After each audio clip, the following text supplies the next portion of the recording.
WarImage by OnurDemirsoy Permission Details DMCATwo. Generations ago, I recruited young men and women for the United States Army. When I heard Trump say that the soldier who was killed in Afghanistan knew what he was signing up for, it bothered me for a few days and it bothers me now.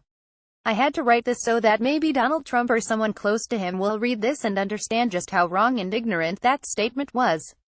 When people came to my office or I contacted them for an appointment, the world was much different than it is now. So was I. People weren't overly patriotic, but in general the early 90s, before 9/11, it was easy to be blind to the mechanization of the oligarchy that controls this nation.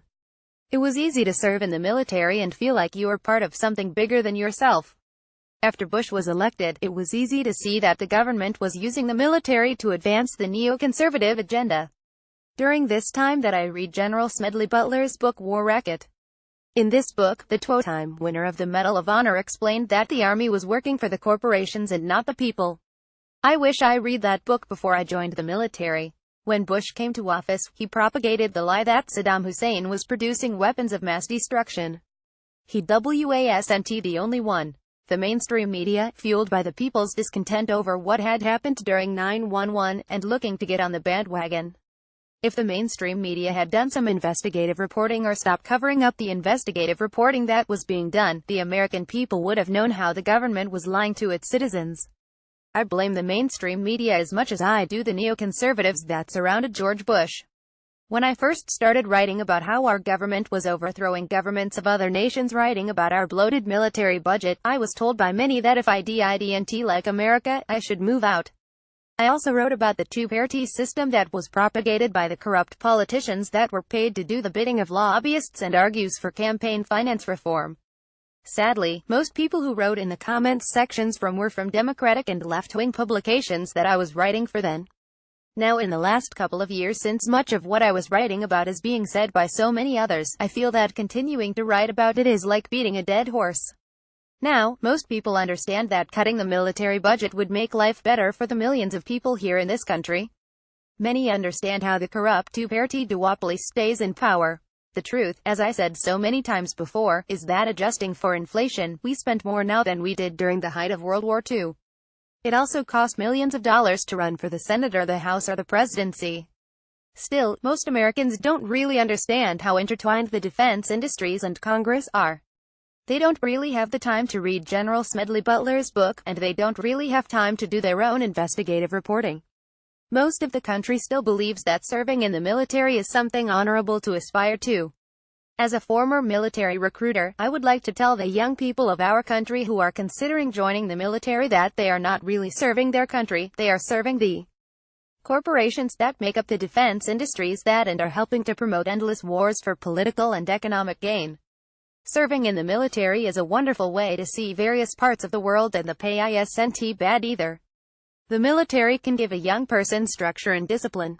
The truth is, if someone who joins the military and thinks that he or she is serving to protect our freedom in America, they're sadly mistaken. The idea of giving your life in a country where the people hate you and see you as part of imperial occupation is disturbing to say the least, and when most Americans are oblivious to the fact of what you're doing, is like dying for nothing. Most generals and politicians don't even bother to look at the names of the people who have died fighting in the military. To them, their lives are just collateral damage and the cost of doing business. There is nothing heroic in dying overseas in a country that didn't invite you there and who openly despise you because you represent what they see as an imperial power. There are not many Roman legionnaires that are fondly remembered or even thought about centuries later. In fact, there are not many soldiers from any war that are truly remembered except by the families they left behind. Sure, there are monuments erected to the generals that got them killed, but the common soldier usually doesn't receive memorial statues. I don't blame those that enlist in the armed services for doing so. I just hope that they truly understand exactly what they are getting themselves into. When people enlist, they should do so to learn a trade and to pay for their education while getting a paycheck.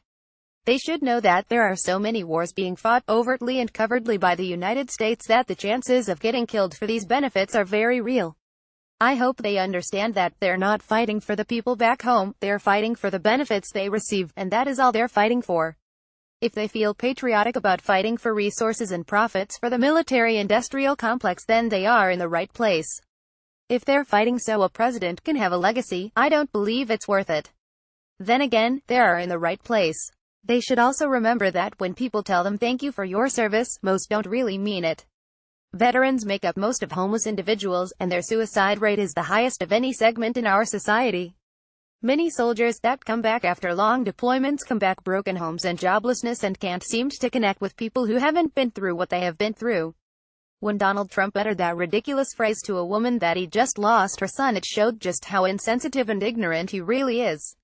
Most mothers don't raise their sons to be mercenaries, and I'm sure this mother didn't either. Still, the truth, as painful as it sounds, is that her son didn't die to protect America's freedom. He died for something else. As Americans, we can only hope that he believed he was dying for a noble cause. The thoughts that I conveyed in this article were painful for me to write. When I think of what it was like then and what it is like now, it hurts me, and it also makes me angry, especially when I see a young person in a casket for no good reason.